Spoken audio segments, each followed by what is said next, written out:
نخوتهم مع الجزائر. معركة أسلي، معركة أسلي 1844. ليه معركة أسلي تمت لأن المغرب كان بينصر الجزائر لما الجزائر احتلت من فرنسا 1830، وآوت عندها عبد القادر الجزائري، وساعتها فرنسا يعني عشان توقف هذه المساعدة حاربت المغرب في موقعة أسلي جنب وجدة، وضربت الرباط، وعملت يعني أكثر من 800 شهيد في المغرب. واستمر الموضوع في النصرة لدرجة ان في الاخر اوروبا ما لقتش حل لان هي تفكر في احتلال المغرب، وده اللي بعد كده مهد لاحتلال المغرب من فرنسا ومن اسبانيا. يعني دفعت المغرب ثمن غالي جدا لنصرتها للجزائر. واستمر الموضوع على فكرة حتى بعد تحرر المغرب من العدوان او من الاحتلال الفرنسي والاسباني سنة 1956.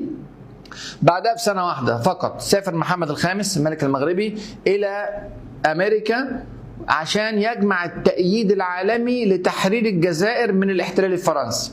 شوف، من اول الاحتلال بيدافعوا عنهم وفي اخر الاحتلال برضه بيدافعوا عنهم بعد الاستقلال. وعمل خطبه كبيره في الامم المتحده في 9 ديسمبر 1957 لنصره الجزائر من الاحتلال الفرنسي، وده اللي نتج عنه بعد كده الاحتلال الفرنسي مشي سنه 1962.